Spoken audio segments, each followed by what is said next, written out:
Assalamualaikum warahmatullahi wabarakatuh. Selamat sore dan salam sejahtera untuk kita semua. Senang sekali hari ini Kamis 15 Oktober 2020 kita akan mengadakan talk show di mana untuk sesi sore hari ini akan lebih banyak membahas tentang data pemilih.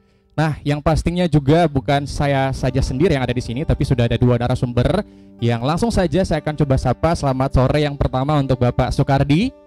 Beliau adalah anggota KPU Kabupaten Kepulauan Selayar Divisi Data, dan juga di sebelahnya sudah hadir Bapak Dr. Muhammad Iksan AR SAG MAG. Beliau adalah akademisi dan juga mantan Ketua KPU Kabupaten Kepulauan Selayar untuk periode 2003-2008. Selamat sore Bapak. Terima kasih Pak sudah menyempatkan waktu karena aslinya beliau tidak berdomisili di Selayar ya. Di mana Pak? Di Kendari. Oke, sudah menyempatkan waktunya juga untuk bisa hadir di sini. Terima kasih pastinya. Baik, berbicara tentang Pilkada serentak tahun 2020 ini, ada banyak cobaan pastinya di masa COVID-19 ini. Sempat tertunda beberapa kali dan akhirnya sudah ditetapkan bahwa hari pencoblosan nanti akan jatuh di tanggal 9 Desember 2020. Jadi pastikan Anda menggunakan hak pilih Anda karena pemilih berdaulat, negara kuat. Baik. Saya mungkin langsung saja menuju ke Bapak Soekardi. Mungkin boleh dipegang mikrofonnya. Jadi selama acara ini berlangsung juga kami tetap menggunakan masker. Tapi pada saat akan berbicara maskernya kami buka ya biar suaranya bisa lebih jelas. Nah Bapak Soekardi, sudah sampai sejauh mana sih tahap pemutahiran data pemilih yang dilaksanakan oleh KPU Kabupaten Kepulauan Selayar saat ini? Ya, kami sampaikan bahwa untuk KPU Kabupaten Kepulauan Selayar dalam rangka pemutahiran data pemilih itu sudah di tahap penetapan DPT, daftar pemilih tetap, yang kami sudah tetapkan pada tanggal 14 Oktober 2020 bertempat di Gedung PKK Kabupaten Kepulauan Selayar. Baik, jadi sudah ditetapkan pemilih tetapnya. Berarti kalau misalkan masih ada nih pemilih yang mau mengganti data dirinya itu sudah tidak boleh ya, karena sudah ditetapkan kemarin Pak ya?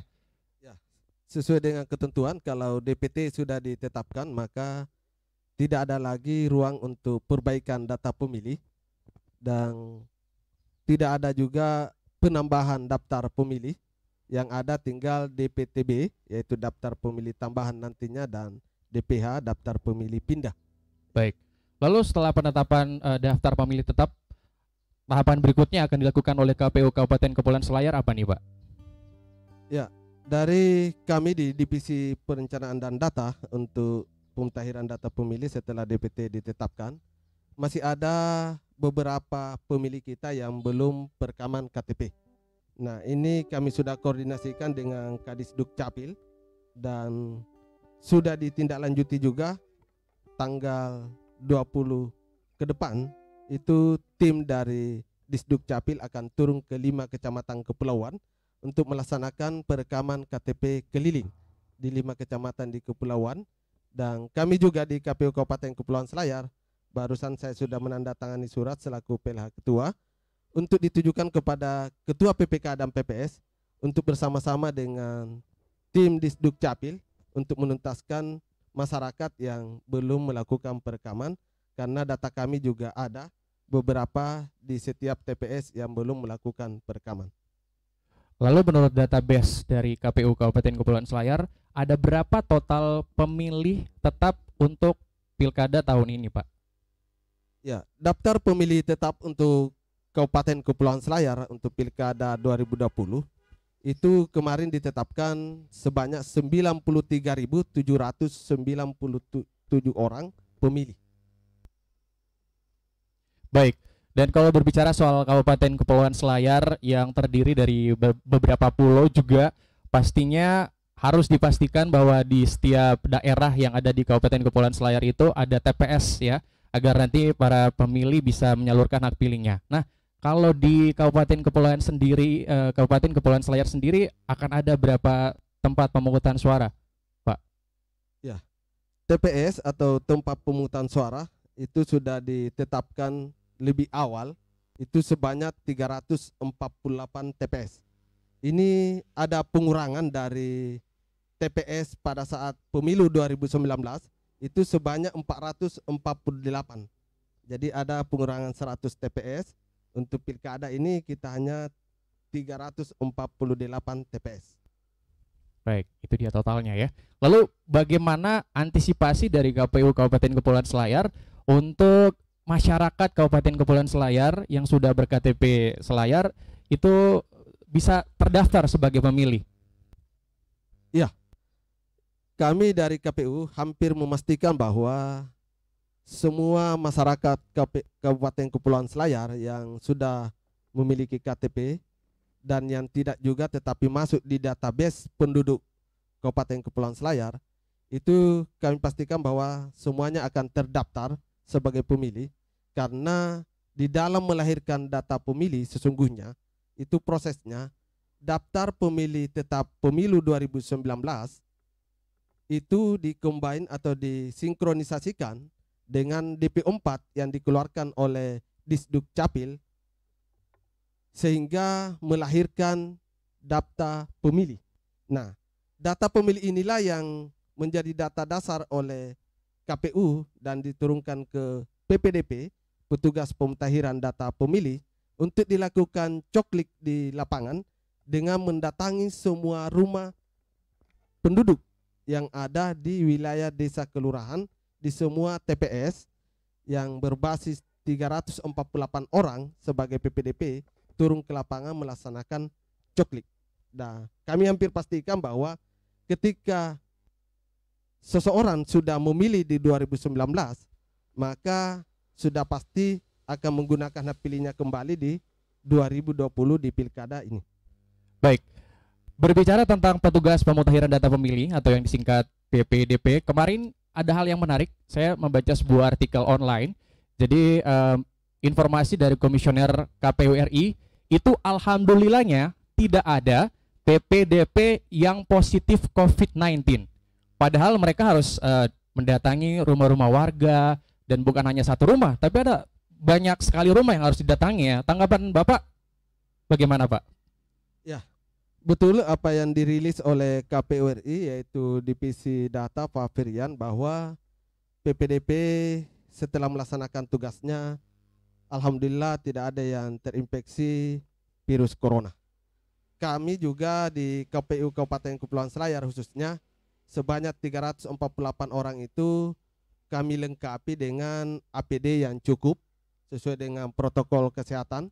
Yang pertama, PPDP kami berikan face shield, kami juga berikan masker, kami juga persiapkan hand sanitizer dan juga sarung tangan. Jadi APD ini digunakan oleh teman-teman PPDP mendatangi rumah-rumah penduduk untuk melakukan pencocokan dan penelitian data pemilih. Nah, alhamdulillah dengan tertib menggunakan masker, cuci tangan dan menggunakan hand sanitizer, maka KPU Kabupaten Kepulauan Selayar bebas dari COVID untuk petugas PPDP-nya. Sebelum mereka tugas ke lapangan juga, kami pastikan bahwa PPD kami dalam kondisi sehat dan bebas COVID dengan melaksanakan rapid test. Jadi 348 orang itu turun ke lapangan setelah dipastikan sehat. Baik, jadi pastikan untuk Anda masyarakat nanti akan ke TPS untuk tetap menjaga ya agar diri terhindar dari COVID-19 dan tetap melakukan protokol kesehatan dengan menggunakan masker dan membawa hand sanitizer ya. Baik, saya ke Bapak Muhammad Iksan sekarang. Selamat sore, Pak. Beliau ternyata tadi saya sempat ngobrol-ngobrol dulu. Beliau habis ngajar online, Pak ya. Ya, Mata kuliah apa hari ini, Pak, yang diajar? pemikiran Islam. Pemikiran Islam. Baik, tapi kita tidak akan spesifik membahas tentang pemikiran Islam, Pak ya. Baik, baik. Lebih ke data pemilih KPU. Jadi beliau ini itu menjabat di tahun 2003 sampai 2008.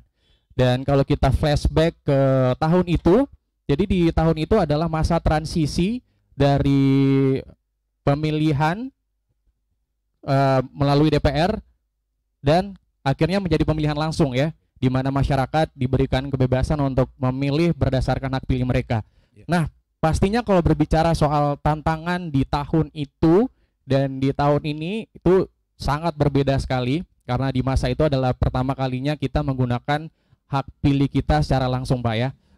Lalu kalau berbicara tentang masa itu, apa yang paling Bapak ingat, Pak? Di saat itu? Ya, kalau berkenaan dengan pendataan pemilih atau coklit ya misalnya, saya kira memang tantangannya dan sekaligus itu menjadi kenangan adalah ketika para penyelenggara terutama di tingkat kecamatan dan desa itu mendatangi rumah-rumah penduduk, bukan saja jauh tetapi medannya ke sana itu memang cukup berat, terutama yang di pulau. Sebagian daratan juga ada wilayah-wilayah yang cukup terjal begitu ya. Tetapi itulah tantangan dan kami bisa melewati itu ya ketika itu. Pak Soekardi termasuk salah satu dari penyelenggara kami di tingkat kecamatan ketika itu. Baik, jadi harus mendatangi daerah-daerah yang bukan hanya di daratan ya, tapi harus melewati lautan juga, kami, Pak ya. Kenapa itu? Karena memang KPU selalu berkomitmen untuk memenuhi hak-hak konstitusi warga negara. Sehingga tidak boleh ada protes lalu kemudian kita tidak memperlihatkan bahwa memang kita sudah mengerjakan itu, sehingga protesnya itu bisa dijawab dengan pekerjaan-pekerjaan kita. Kira-kira seperti itu. Baik. Kemarin juga saya sempat membaca artikel online. Jadi pada saat pelaksanaan pilkada langsung pertama kali di tahun 2005, tepatnya di tanggal 27 Juni hari pencoblosannya, di masa itu masih banyak yang namanya politik uang. Lalu bagaimana antisipasi yang dilakukan oleh KPU Kabupaten Kepulauan Selayar di bawah pimpinan Bapak pada saat itu agar hal ini tidak terjadi ke para pemilih? Ya, sebenarnya itu bukan core khusus dari KPU ya. Dia tidak disusun, tetapi beberapa piranti-piranti dan kebijakan-kebijakan kita keluarkan untuk kemudian paling tidak ketika kita merekrut penyelenggara kita di tingkat PPK dan PPS itu kemudian tidak ada istilahnya uang pendaftaran dan sebagainya. Itu salah satu keyakinan kami untuk kemudian memutus rantai secara sederhana, rantai korupsi begitu ya, secara sederhana atau politik uang sebenarnya. Sehingga itu juga kalau tidak salah malah ada baiat model saya dulu. Di baiat itu para penyelenggara. Pak Soekardi mungkin masih ingat. Di baiat PPK, PPS, KPPS. Artinya kita tidak hanya disaksikan oleh manusia tapi yang paling utama disaksikan oleh Allah Subhanahu wa taala. Masih dilakukan kan sampai saat ini, Pak?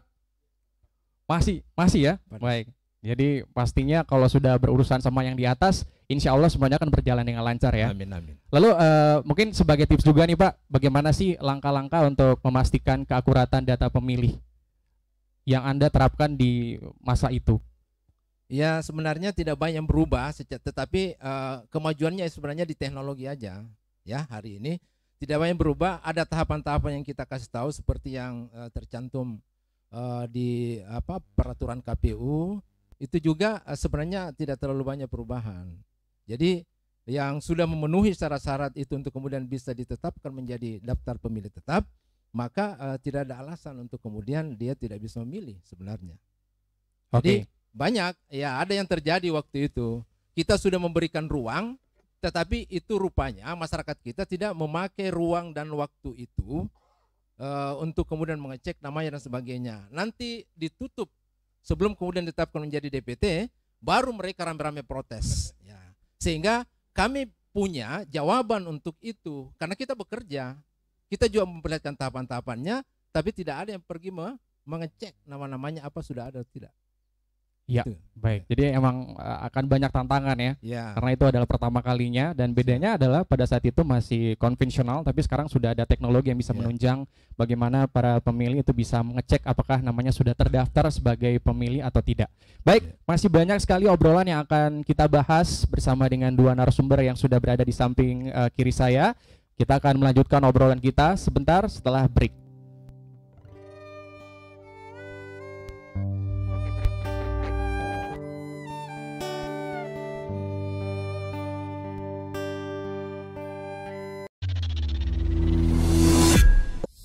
Tahapan pemilihan serentak tahun 2020 akan dilanjutkan kembali, dilaksanakan di 270 daerah di Indonesia, terdiri dari 9 provinsi, 224 kabupaten, dan 37 kota. Mari kita sukseskan pemungutan suara 9 Desember 2020 dengan aman dan bebas COVID-19. Aku sudah terdaftar sebagai pemilih belum ya? Oh iya, kan bisa langsung cek daftar pemilih di www.lindungihakpilihnu.kpu.go.id. Tinggal isi data diri sesuai KTP-ku. Bagaimana dengan kamu? Sudah terdaftar belum? Pemilihan serentak di 270 daerah diselenggarakan di masa pandemi COVID-19. Setiap tahapan pemilihan diselenggarakan dengan menerapkan protokol kesehatan pencegahan penularan COVID-19.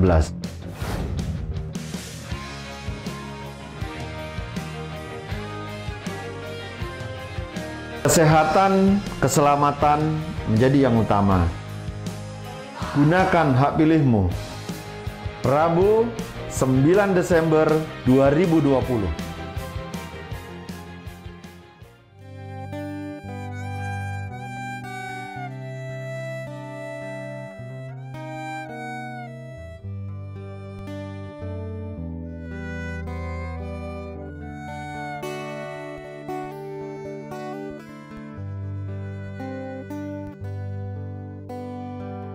Sore hari ini kita masih berbicara dengan dua narasumber yang sudah berada di samping kiri saya, di mana untuk tema talk show di sore hari ini adalah seputaran pemutahiran data pemilih. Nah, saya kembali lagi ke Bapak Soekardi selaku anggota KPU Kabupaten Kepulauan Selayar untuk divisi data. Nah, belajar dari pengalaman pilkada di tahun-tahun sebelumnya, Pak, ternyata ada beberapa kasus di mana ada yang keluarga satu rumah tapi TPS-nya itu berbeda-beda. Nah, lalu bagaimana cara KPU Kabupaten Kepulauan Selayar untuk bisa mengantisipasi hal ini terjadi kembali di pilkada tahun ini? Ya, jadi hal ini sudah diantisipasi lebih awal, mulai dari kita pemetaan TPS. Jadi ada namanya itu pemetaan TPS, pendistribusian pemilih ke dalam TPS untuk melahirkan data pemilih. Itu memang sudah mulai difilter untuk tidak memisahkan dalam satu keluarga. Misalnya ada 4 orang, itu terpisah dengan anggota keluarganya lain di 2 TPS misalnya. Jadi ini memang kami sudah pastikan bahwa untuk pilkada kali ini itu dalam satu keluarga itu akan terdaftar di dalam satu TPS. Ya, ini terkecuali dalam misalnya kondisi tertentu seperti pemilih yang ada di lapas. Ya, sudah pasti bahwa dia akan menggunakan hak pilihnya di TPS di lapas, terpisah dengan keluarganya.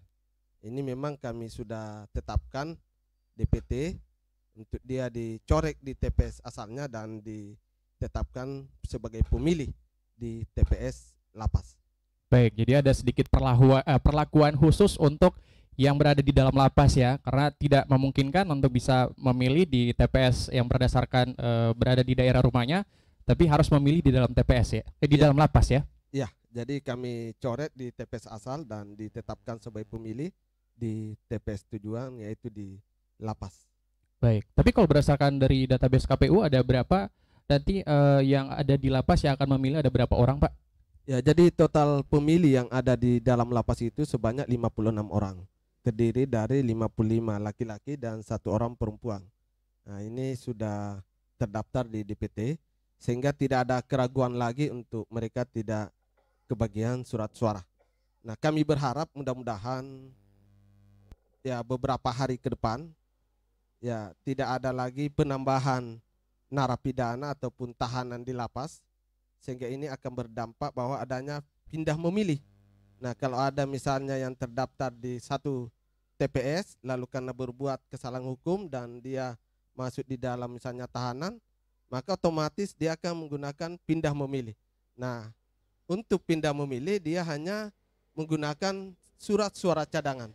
Nah, mudah-mudahan ini tidak terjadi dan tidak ada lagi penambahan dari 56 tadi itu. Baik, lalu bagaimana cara untuk mengecek apakah kita sudah terdaftar sebagai pemilih atau belum? Ya, jadi ada beberapa cara sebenarnya, ada minimal ada 3.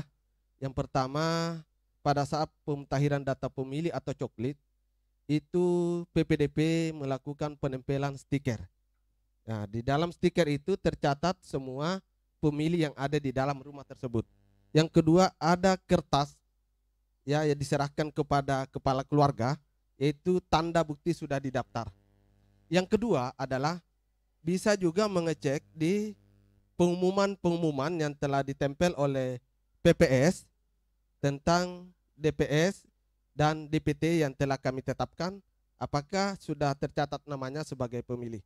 Dan yang ketiga dan yang terakhir adalah untuk karena kemajuan teknologi saat ini, KPU RI telah menyediakan laman KPU RI, yaitu Lindungi Hak Pilihmu. Itu bisa kita download dan kita install di HP kita masing-masing, cukup di rumah saja, tidak perlu kemana-mana. Itu dengan memasukkan NIK. Nah, pastikan NIK kita diinput dengan baik dan benar, sesuai, maka kita akan ditunjukkan apakah kita sudah terdaftar atau belum. Nah, kalau kita sudah terdaftar, maka akan ditunjukkan bahwa kita terdaftar di TPS sekian, desa ini atau kelurahan ini, kecamatan ini sebagai pemilih. Nah, itulah beberapa cara untuk yang kami siapkan untuk masyarakat itu bisa mengecek dirinya, memastikan sudah terdaftar atau belum. Untuk warga yang berdomisili di Selayar tapi belum berKTP Selayar, apakah itu masih bisa menggunakan hak pilihnya dengan menggunakan surat keterangan berdomisili nggak, Pak? Ya, sesuai dengan regulasi untuk pencatatan pendaftaran pemilih itu berdasarkan KTP elektronik. Jadi di dalam persyaratan pendaftaran pemilih selain dari berusia 17 tahun, itu adalah penduduk setempat dibuktikan dengan kartu tanda penduduk.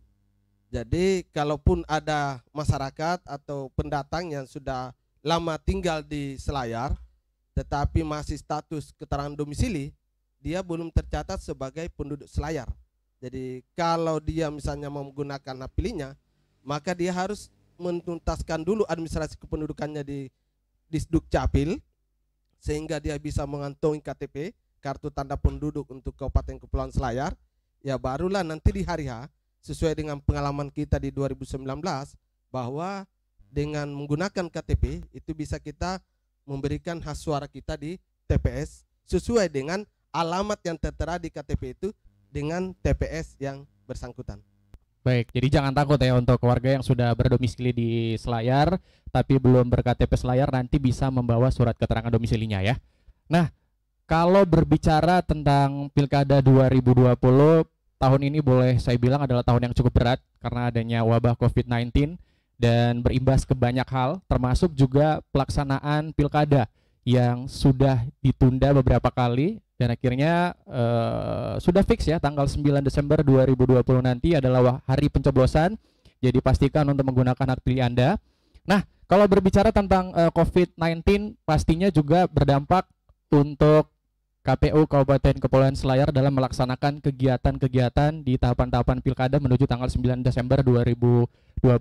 Nah, lalu bagaimana Pak ini untuk bisa tetap memaksimalkan kegiatan tahapan-tahapan Pilkada menuju ke 9 Desember 2020 di masa yang sulit ini? apa saja yang teman-teman KPU Kabupaten Kepulauan Selayar yang dilakukan?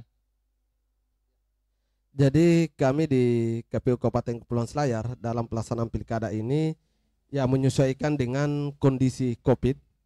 Pertama, kemarin yang baru-baru pada saat pendaftaran calon dan pengundian nomor urut itu sudah kami mengundang minimal pada saat itu 10 orang per pasangan calon. Tetapi pagi-paginya keluar PKPU surat edaran tentang pembatasan, maka dengan kami bergerak cepat menghubungi LO dan pasangan calon itu dibatasi hanya pasangan calon bupati dan wakil bupati dengan LO. Jadi hanya 3 orang ya, 1 pasangan calon. Ini adalah merupakan penyesuaian bahwa dalam pelaksanaan pilkada ini boleh saja kita melaksanakan kegiatan tahapan tetapi harus mematuhi protokol kesehatan atau COVID. Di dalam pelaksanaan kegiatan tahapan lain juga kami banyak melaksanakan melalui daring, baik rapat dengan KPU RI, rapat dengan KPU provinsi, melaksanakan sosialisasi juga ya kita daring. Ya, banyak kegiatan-kegiatan memang yang sebenarnya kita menyesuaikan dengan kondisi saat ini. Baik, terima kasih Pak Soekardi. Sekarang saya coba ke Bapak Iksan. Bapak, tanggapan Bapak melihat proses pelaksanaan pemutahiran data pemilih yang telah dilakukan KPU Selayar sampai saat ini seperti apa, Pak? Ya, kalau saya karena sesuai pengalaman, saya kira apa yang dijelaskan oleh Pak Soekardi tadi itu menandakan bahwa pertama KPU Selayar sudah mengikuti tahapan, ya, mengikuti tahapan, berusaha memaksimalkan, kalau bisa bahkan bisa lebih cepat dari tahapan itu, dan itu terbukti ketika DPT itu kemudian ditetapkan pada bulan Oktober, 14 Oktober yang lalu, sehingga ini indikator bahwa memang KPU Selayar itu tetap konsisten menjalankan seluruh tahapan sesuai dengan waktu-waktu yang sudah ditetapkan itu. Jadi kalau saya tidak ada yang minor menurut saya ya yang dilakukan itu, dan meskipun ada suara-suara sumbang biasalah, itu dinamika dalam ber-KPU. Tetapi bahwa kita memberikan yang terbaik, saya kira KPU Selayar sudah memperlihatkan itu. Baik, karena sebenarnya sudah sejak dari dulu ya. Iya. Di masa Bapak memimpin sebagai ketua KPU pun juga di situ ada banyak sekali mengalami hal-hal sulit ya, termasuk tadi sempat berbicara offline off air kalau pada saat itu ada beberapa masyarakat yang sempat protes malah ke kantor KPU Kabupaten Kepulauan Selayar sampai lempar batu, tapi alhamdulillahnya KPU Kabupaten Kepulauan Selayar tetap berkomitmen agar bisa ya menjaga banyak hal yang ada di kantor KPU Kabupaten Kepulauan Selayar pada saat itu, Pak ya. Mungkin bisa diceritain sedikit nggak Pak waktu itu? Gimana sih ceritanya? Saya agak penasaran, Pak. Jadi seperti yang saya jelaskan tadi bahwa seluruh tahapan kita selalu berusaha untuk melaksanakannya sesuai dengan tepat waktu, termasuk ketika kita memberikan waktu kepada para pemilih untuk kemudian mengecek apa ada namanya sebelum kemudian ditetapkan menjadi daftar pemilih tetap. Sehingga ketika ada riak-riak tentang daftar pemilih dan sebagainya, mengklaim bahwa kami tidak terdaftar dan sebagainya, ya kita bukakanlah waktu-waktu ketika harus mengecek nama kita itu apa dilalui itu, apa dilihat, dan ternyata mereka lihat. Tetapi abai terhadap itu, sehingga bukan bermaksud membela lembaga ini, tetapi memang itulah yang kami lakukan ketika itu. Dan saya kira apa yang dilakukan sampai hari ini juga oleh KPU seperti itu. Karena saya tahu ada prinsip ya, beberapa prinsip di KPU, tetapi yang utama itu adalah untuk menguatkan integritas, kita berusaha memenuhi hak konstitusi masyarakat. Yang kedua adalah tetap berkeyakinan bahwa kita ini lembaga mandiri. Lembaga mandiri independen. Independen, tidak boleh terpengaruh oleh siapa dan lembaga apapun di luar KPU, kira-kira. Baik. Seperti itu. Lalu saran Bapak nih agar keterpenuhan hak konstitusi warga negara untuk menyalurkan hak pilihnya itu bisa terpenuhi. Ya, harapan saya kira apa yang telah dilakukan ini itu berjalan sudah seperti yang termuat dalam peraturan KPU misalnya tentang itu, yang berapa kali perubahan itu diperkuat, tetapi yang penting bahwa KPU ya, pengamatan saya, karena setiap KPU Selayar melakukan kegiatan ini ya, yang sekarang ini itu selalu kemudian di-upload di media sosial, dan itu juga akuntabilitas publik bahwa tahapan itu dilakukan, dan ini loh tahapan yang kami lakukan. Lalu kemudian kalau ada riak-riak dan protes tentang itu, orang KPU bisa tanya, Anda di mana saat itu? Kami sudah mengumumkan ini lewat PPS kami dan sebagainya. Dan karena itu harapan saya tentu saja KPU tetap pada jalurnya, pada jalur konstitusi melakukan ini seluruh hal, baik itu undang-undang maupun peraturan KPU, sehingga saya berharap tidak ada pemilih yang punya hak pilih itu terlewatkan. Artinya bukan gara-gara KPU, tetapi karena keteledoran pemilih itu sendiri. Baik, terima kasih Bapak Iksan. Masih ada beberapa pertanyaan yang akan saya coba tanyakan lagi kepada narasumber, tapi kita akan break sebentar.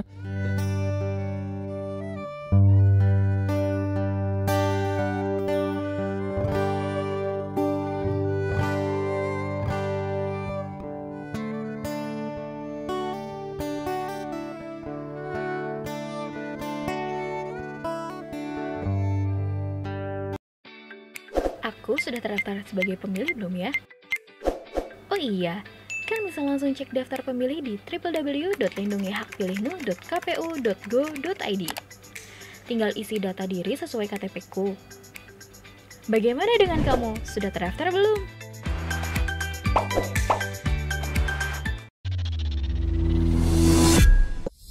Tahapan pemilihan serentak tahun 2020 akan dilanjutkan kembali, dilaksanakan di 270 daerah di Indonesia, terdiri dari 9 provinsi, 224 kabupaten, dan 37 kota.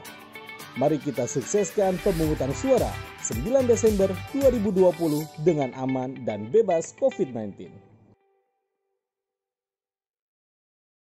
Pemilihan serentak di 270 daerah diselenggarakan di masa pandemi COVID-19. Setiap tahapan pemilihan diselenggarakan dengan menerapkan protokol kesehatan pencegahan penularan COVID-19.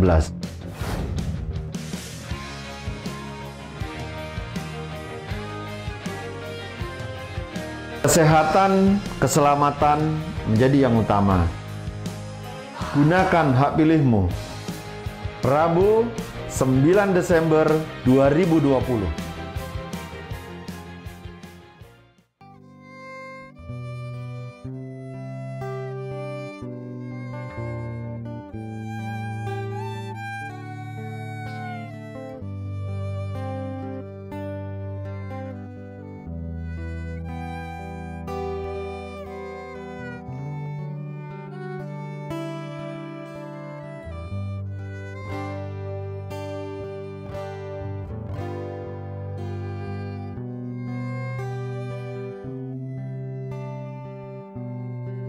Masih di talk show KPU Kabupaten Kepulauan Selayar, dan setelah tadi kita sempat break, kita melanjutkan lagi obrolan kita masih bersama dengan Bapak Soekardi dan Bapak Iksan.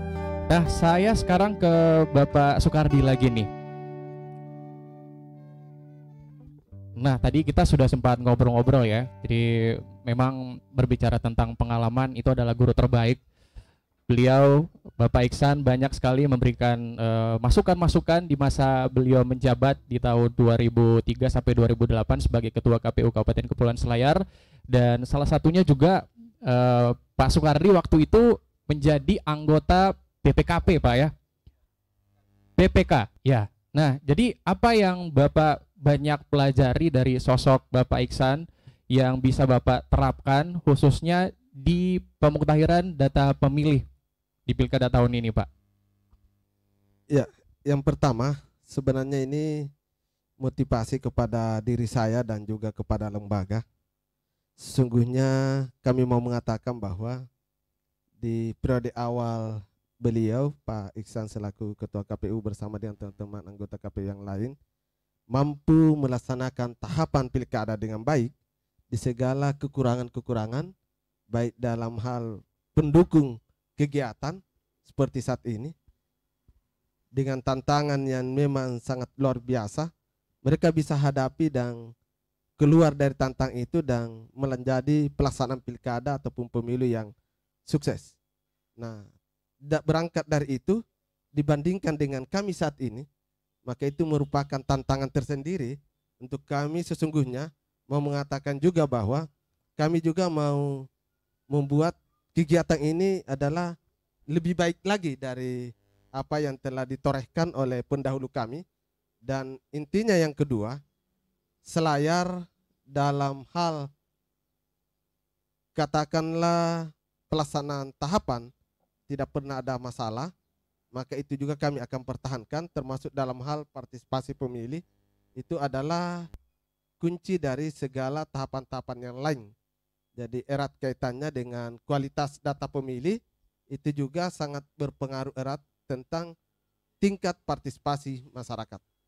Nah, hal lain pula, sekalipun saat ini pihak lain ataupun lembaga lain mengatakan bahwa selayar itu adalah rawan, kami mau mengatakan bahwa sesungguhnya saat ini kami sudah bisa menjawab kurang lebih 80%, yaitu penetapan calon dan pengundian nomor urut sudah selesai dan tidak ada masalah. Yang kedua, kemarin kami sudah menetapkan daftar pemilih dan juga tidak ada masalah. Nah, kami hanya mau melengkapi semua itu di saat pendistribusian logistik, kampanye, dan pemungutan suara. Jadi kami mau mengatakan bahwa separuh dari kegiatan kerja-kerja KPU itu sudah kami mampu lewati tanpa hal-hal yang sesuai dengan penafsiran orang, selayar itu rawan. Kami sudah bisa jawab itu. Baik, dari jumlah pemilih yang telah ada saat ini Pak, berapa nih target KPU tingkat partisipasi pemilih yang nantinya akan ada di Pilkada 2020, tepatnya tanggal 9 Desember 2020 ya, di hari pencoblosan? Iya. Jadi kalau kita berbicara dengan target partisipasi pemilih, itu sesungguhnya ya kami juga punya dasar untuk target itu. Jadi kami punya di target di 85%. Ya. Jadi sudah pernah 82, pernah juga 79 turun, tetapi kami mengatakan bahwa untuk spirit kami, ya kami harus bisa mencapai di angka 85%. Nah, untuk mencapai itu tentunya kami akan intens lagi ya di hal kegiatan-kegiatan sosialisasi, ajakan untuk menggunakan hak pilih. Yang kedua, tentunya tidak lain dari semua pihak harus berperan aktif. Pemerintah daerah tentunya juga untuk bagaimana menghimbau masyarakat yang sudah terdaftar untuk datang ke TPS. Itulah ajakan-ajakan. Dan yang terakhir, saya selaku di Divisi Data dan Perencanaan, tentunya kualitas data pemilih atau DPT juga ikut menjadi penyumbang terbesar terhadap bagaimana partisipasi pemilih itu sendiri. Baik, terima kasih Bapak Sugardi. Sebenarnya masih banyak hal yang ingin kita obrolkan ya, berhubungan dengan semua tahapan-tahapan yang sudah dilaksanakan oleh KPU Kabupaten Kepulauan Selayar. Tapi karena waktu terbatas, mungkin sebagai penutup nih dari Bapak Sugardi dan Bapak Iksan, apa harapan Bapak untuk Pilkada di tahun 2020 ini yang betul-betul memang cukup berat ya di masa COVID-19 ini? Alhamdulillah masih bisa terselenggara, dan kita ingatkan lagi untuk Anda yang ingin mengecek apakah Anda sudah terregistrasi sebagai pemilih, nanti bisa dicek di https://lindungi-hak pilihmu.kpu.go.id. Dan pastinya jangan lupa untuk menggunakan hak pilih Anda di tanggal 9 Desember 2020. Baik, silakan Pak, mungkin dari Pak Suwardi dulu. Apa harapannya untuk Pilkada di tahun ini? Ya, harapan kami adalah bagaimana pelaksanaan pilkada ini lebih baik dan betul-betul terlaksana sesuai dengan tahapan dan regulasi.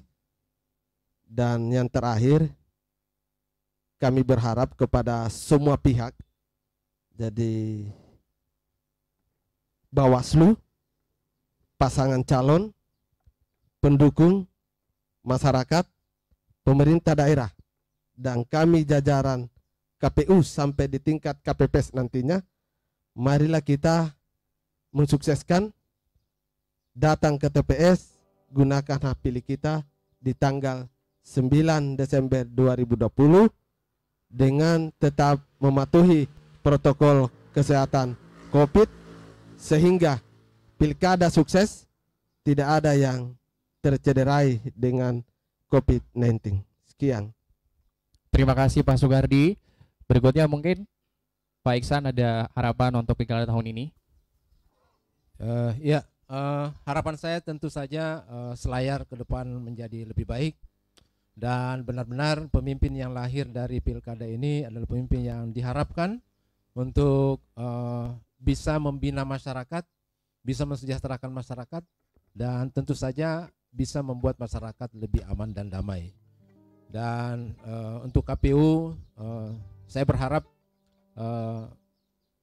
di tahun ini, pilkada 2020 ini, semoga saja harapan untuk tingkat partisipasi pemilih itu bisa tank di 85%, sehingga ini bisa menjadikan tolak ukur bahwa KPU Kabupaten Kepulauan Selayar itu semakin hari semakin membenahi diri, dan itu bisa dibuktikan dengan tingkat partisipasi pemilih nantinya. Saya kira itu harapan saya, dan semoga seluruh pemilih yang memang punya hak dengan berdasarkan syarat-syarat itu bisa menyalurkan hak pilihnya, dan kita di keluarga kita menghayo-hayo untuk selalu mengingatkan di tanggal 9 Desember 2020 itu. Terima kasih. Baik, terima kasih sekali lagi untuk Bapak Sukardi, anggota KPU Kabupaten Kepulauan Selayar Divisi Data, dan juga Bapak Dr. Muhammad Iksan HR, SAG, MAG, akademisi dan juga Ketua KPU Kabupaten Kepulauan Selayar periode 2003 sampai 2008. Dan itu dia akhir dari talk show kita sore hari ini. Sekali lagi untuk seluruh pemilih, jangan lupa menggunakan hak pilihnya di tanggal 9 Desember 2020. Saya Cipta pamit. Wassalamualaikum warahmatullahi wabarakatuh. Selamat sore, pemilih berdaulat, negara kuat.